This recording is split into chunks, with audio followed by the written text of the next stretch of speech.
museum is the most respectable buyer in Korea. So I was able to keep the business with them and relationship with them, and at the same time develop other relationships. So very quickly, we built a gallery and a business in Korea. We have not chosen to be in the traditional gallery region, where they already have the very good foundation with international and modern galleries. So from my perspective, I did not wanted a big risk, so I wanted to control costs, because Pace's reputation in Korea is very high. So if you're in that region, you need to be big, just like in Beijing. So we chose a location which is more isolated and away from the traditional region, wanting to protect our reputation in a way. So we sold the more popular U.S. artist artwork. So it was through a low-cost strategy that we achieved a high return model. So I think the Asian market provides the best value for our company. It's the more worthwhile, if you will. So with more and more galleries going into the Korean market, we are taking steps to adjust our strategy in Korea. The same applies for Hong Kong. We do not want to be in the prime region, so I have chosen to set up a small corner in the entertainment tower, just to observe at the beginning. But with market trend, we also entered at Queens. So at the moment, our project in Hong Kong is doing well. During this time, Beijing business came down a bit. Now, with the municipal museums being built in China, the role that had been playing, the necessity and the importance has come down. So with time, Hong Kong business and the other Asia-Pacific business, with that growth, we had adjusted our strategy a bit. Do you have anything to add?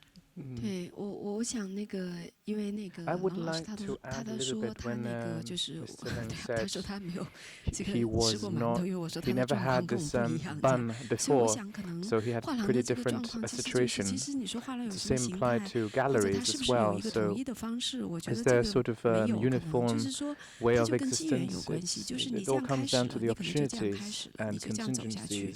我觉得或者你适合怎么样，你就这样就能够沿着这个方式它不是有一个唯一性的，我觉得。那可能他们也讲了，就是说他们的这种策略。那对我们来讲，可能我们就觉得我们因为还是基于在很多不一样的一种思考上边，所以我想可能我们还没有找到一种在各个地方开空间，或者它的理由是什么，或者它的必要性在什么地方。那么我想可能我们没有找到这个，或者他去处理的方式，所以我们没有找到。但是如果有一天可能说它真的就是发展，或者它有必要，或者我们找到了它内在的一种逻辑性的话，我想我们不回避这个事情。of establishing a different spaces, we will not try to avoid it.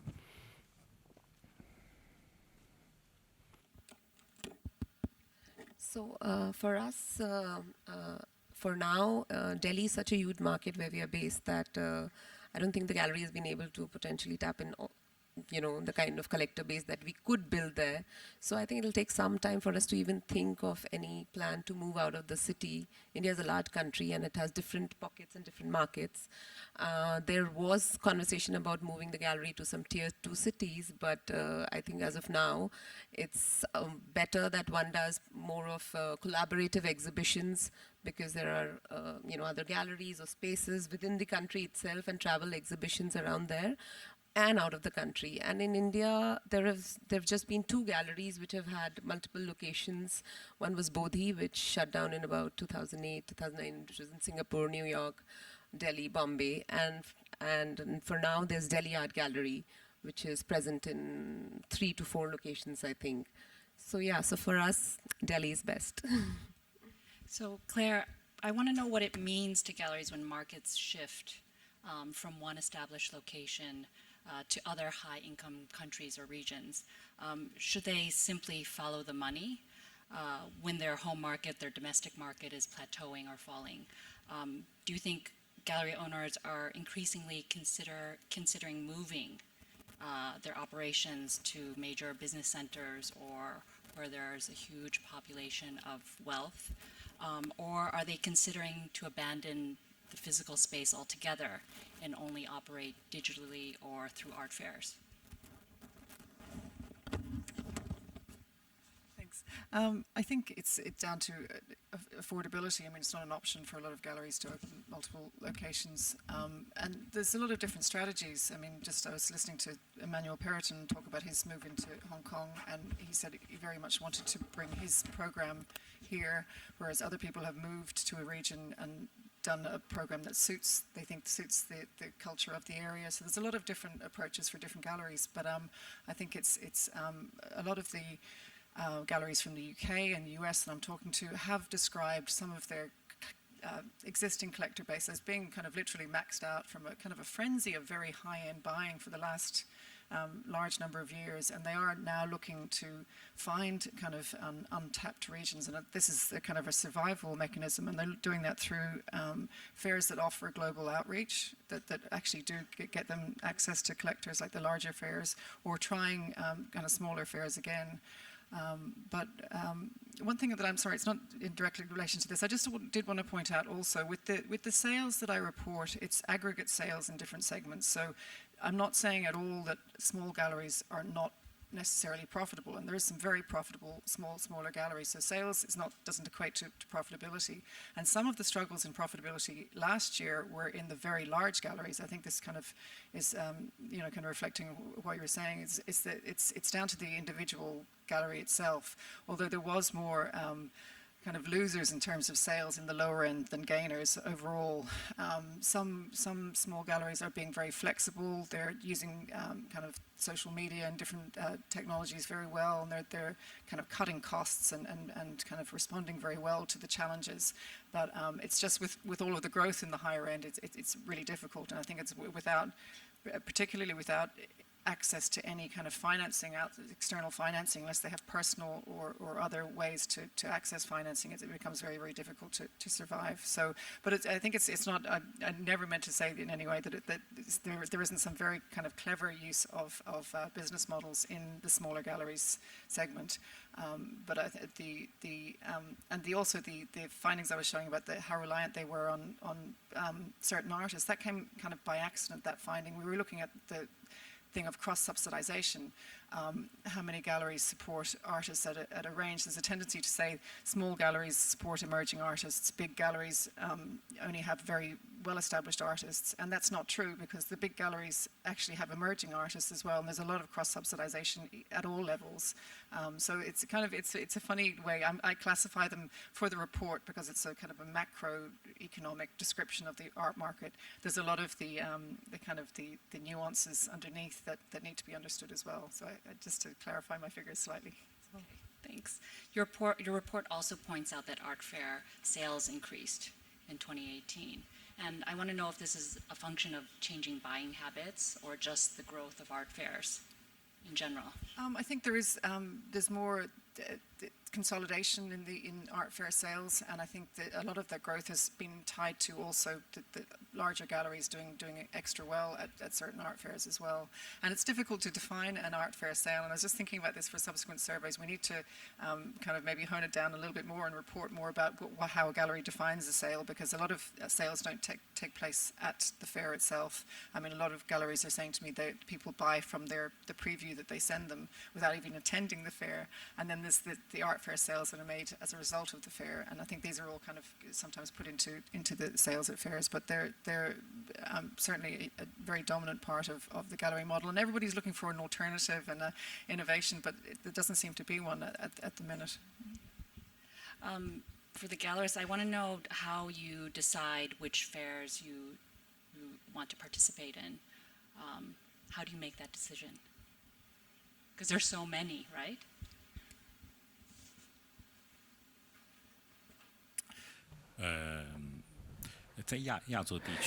In Asian Pacific region, we always choose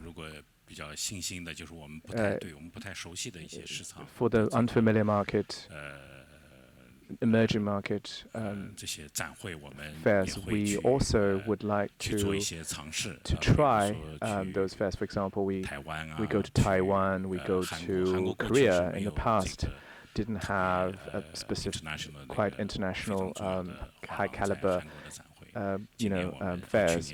But we went last year, and we also, for the first time, within China, there are quite a lot of fairs, but the advantage of Chinese fairs is the size of the whole country, the scale. So every city has a sort of an expectation for fair, and also it's not so high cost in terms of hosting a fair. So we've actually participated in quite a lot of these, domestic fairs. Sometimes we also we want to make some friends, new friends, and just expand our sphere of influence. So we have to do a lot of public relations issues, and not like Art Basel Hong Kong or Basel, which are much more oriented towards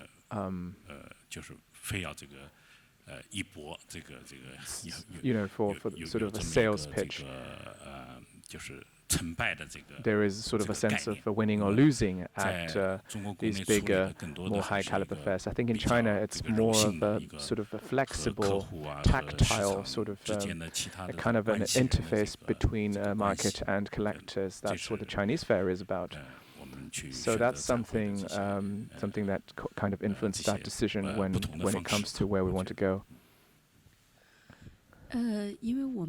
Because as a vitamin space, we also have a store and shop front, and so we didn't participate in a lot of fairs. We usually go to 3, for example, Art Basel Hong Kong. It is so close, so we cannot miss it.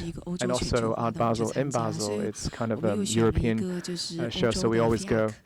We also go to the FIAC in Europe, which is very old-style kind of exhibition in terms of the gatherings of collectors and also the kind of collecting habits.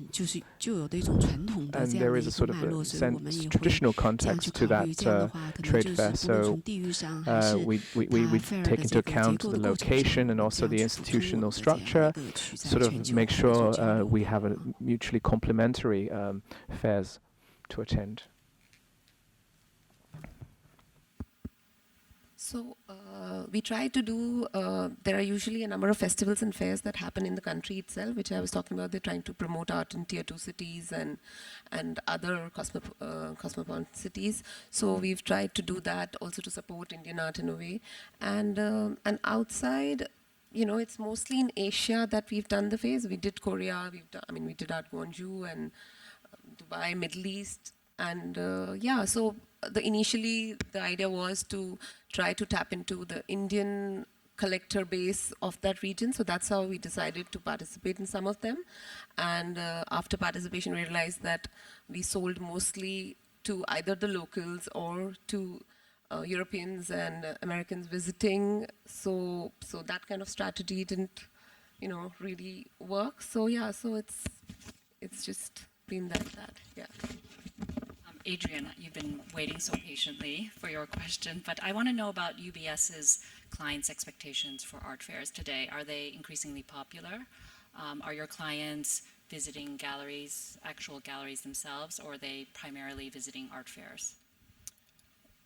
Well, I'm not quite sure I can be so specific on the answer, but if I look at our clients, I think it's very interesting to see that the interest in art has risen quite a lot, particularly here in the region, I think.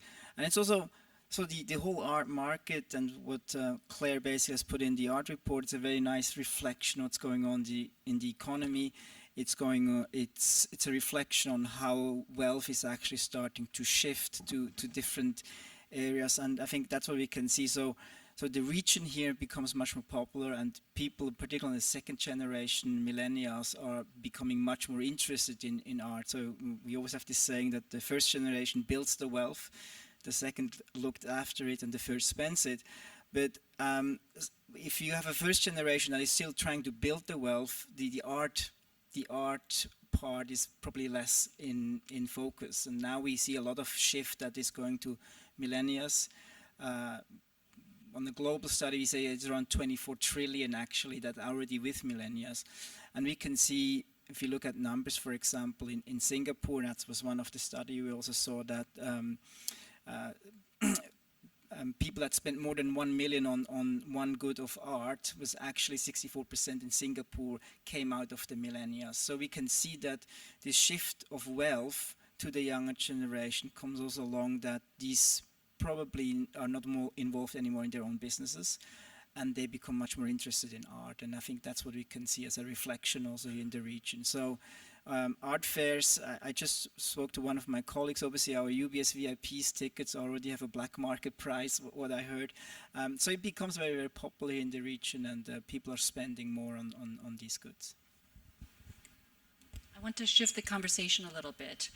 In Clare's report, there was some discussion about doing business in China, and I think we could extend this a bit to the larger Asia region.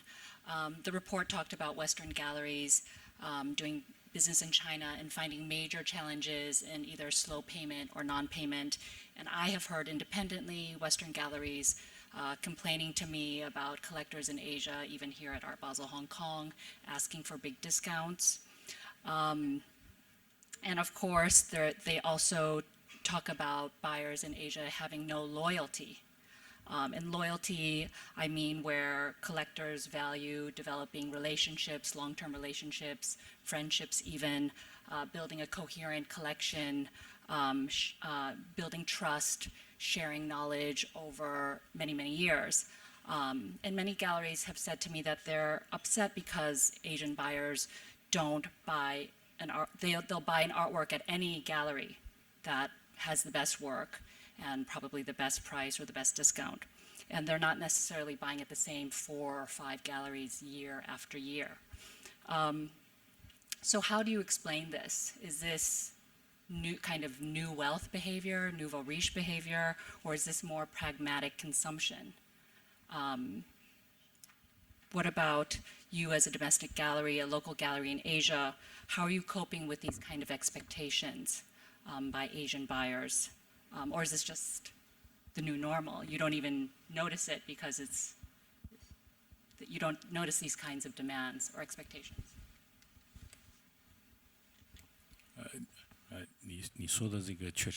This is indeed a situation. The collectors and the relationship between the collector and the gallery is looser. Overall, it's like that, but of course there are certain collectors that are relatively closely related to a gallery, but overall I think it's a much looser configuration. It's a multi-tier choice, but from the perspective of these collectors, we also have noticed that each collector has different understanding of art, and they have different level of background. So those that with a much more mature exposure to art and a better understanding of art, I think they would tend to develop better relationships, closer relationships with the gallery. But if it's only from a wealth management and investment perspective, obviously they would have a less close relationship with the gallery. But overall, I think it's overall it's dominated by the wealth management type of relationship. So that's why you observe a sort of a looser tie between the collector and the gallery. I've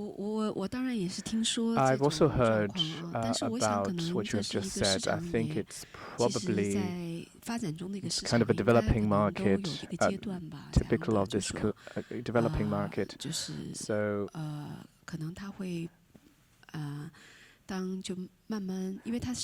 because the market is so new, and then such phenomena are probably just a natural upshot of the new market, we're probably lucky enough to not have any of these really negative experience so far?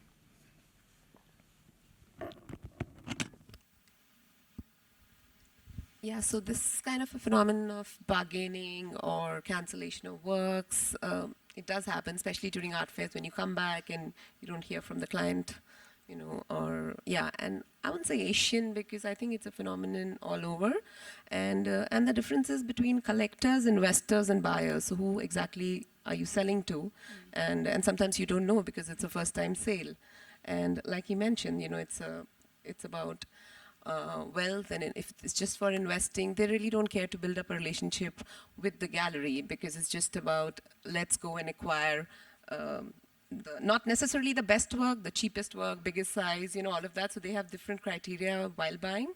And whereas I would say we've built long-term relationship with many of the collectors over the years. They may not be buying regularly from the gallery, but they watch our program, they visit, you know, exhibitions. So yeah, so it is. And the buyer in general, you know, somebody's doing up their house, they come in, they just scout around, you know, match the furniture and the painting and just buy, and that's it. So I think it's 3 categories of clients that one gallery has, at least we do. And yeah, so the phenomenon is such. So we actually only have, I just noticed, only 9 minutes left. We could open it up to the floor for 1 or 2 questions. Sorry, the back. Hi, thank you. Thank you for the conversation. It's been very fruitful. I've actually 2 questions. Is it possible? Yeah, thank you. First, I would like to ask, despite the art fair sales, is physical gallery sales higher than the online gallery selling? The numbers, the data question. It's generally still higher than... The gallery sales overall, this is a weighted average, are 48% of a gallery's sales, and the art fairs are 46%, and sorry, I lost my presentation. I think it's around 6% of online sales. Sure. By galleries. So the physical sales in the gallery were still the dominant. Okay. But that's a weighted average. So, you know, some smaller galleries have a much higher proportion of online sales than bigger galleries would. It's a more important component for depending on the size of the gallery. So that's a weighted average, weighted by turnover. Okay, thank you. So my second question is, as Ms. has mentioned, the situation of mega galleries squeezing out middle to young gallery is happening, but I think this situation is not only about physical galleries, but also online gallery platforms as well. So, for example, Pace has recently announced the Future Pace project, and I personally would like to ask if there is any advice for younger generation students or people who are really interested in developing online art selling platforms. How do they proceed to a larger market view? Thank you.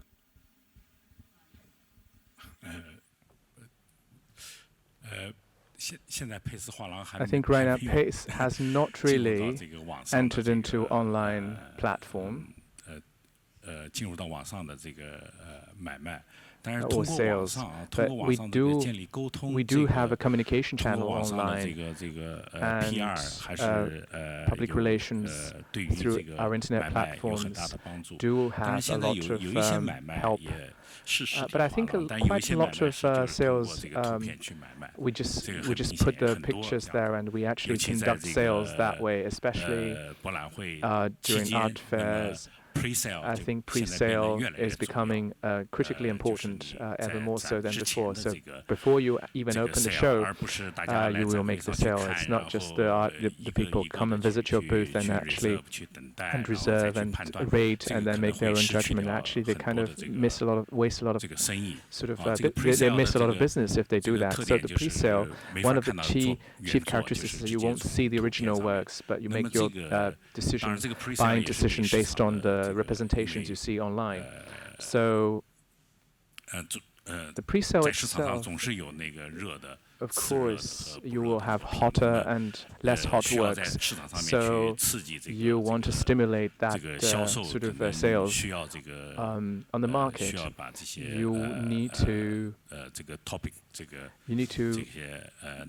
create topics, those really topical artists. You want to be able to form a sort of via pre-sale, form a kind of a market, a focal point for the market. So if your pre-sale, you don't do any pre-sale, then the physical art fair, you will encounter some sort of, let's say, drawbacks, especially in the last couple of years. I think during art fairs, we have experienced just that. Another thing is that Pace Gallery, the director, Mark is the big boss, and he is, because recently he has been interviewed by ArtNet, and he has laid out future developments of Pace Gallery, and he has outlined, our engagement with the new technology. How do we orient towards a mass market, and as well as the highly saturated high-end market? So we're kind of trying to explore in those directions. And from my personal perspective, I think we would try our best to support this localization issues, and try and through localization we create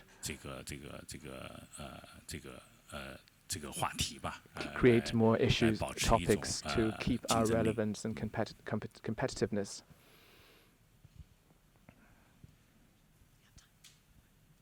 Only one more question. Hello. Hi. So I would like to address something to Adrian, and this is a reflection on your comment about the shift of interest between the collecting people being generational. You said the first generation earns the money, the next generation gets bored with earning money and then starts to perhaps look more at art. Now, by this logic, how do we, complete the cycle? What happens? Because assuming that this is cyclical, does then the next generation go back to earning money, or do they become artists? And do you have a plan of action for that? Well, I think it depends on how they spend it, right? So if they spend it wisely, they probably don't have to go back. But I think what we can see, I was simplifying the whole situation a bit. We're probably living in a time where we face basically the biggest transfer of wealth in several ways. So if you look at our clients at UBS, 40% of our clients are above 70 years old, more than 30% between 50 and 70, and only less than 30% below 50. So in the next few years and over the next decade, there's a massive amount of transfer of wealth, not just to millennials. If you look at the US, we expect around 41 trillion of assets will be transferred until 2030, and 70% of these assets are going to women. And it's also a trend what we have figured out also together with Clare and some of the surveys we do with our clients with regards to arts, that women become much more active in the art market. Out of the top 200 collectors we have asked, already a quarter of them are women deciding, and then you have more than around 60 that actually are acting as a couple. And if I would look at my relationship with my wife, it's probably the women that decides at the end. So we could say that already more than half of the 200 top collectors are probably directed on the decision of which art we buy by women. So that's how it is. And we as UBS is why we're in a wealth manager, and we want to grow and protect the wealth of our clients. We don't look art as an investment per se, so we're not name it as a sort of an asset class. We actually rather do think that people that do and act in art should have a big passion for it. It can be a storage of wealth and value, but it probably should not, what you also heard with discounts, try to buy arts as a sort of investment, try to make big returns. It should be a passion in it, and you probably want to have a sort of a goal achieved with which a collection you put together. So thank you. We have to wrap it up. I want to thank all our panelists for sharing their experiences with us, and for Clare for putting together this very informative report. And thank you all for joining this session. Please go into the art fair and buy some art, knowing that you will be supporting a gallery and by extension supporting an artist and an entire economy. So thank you.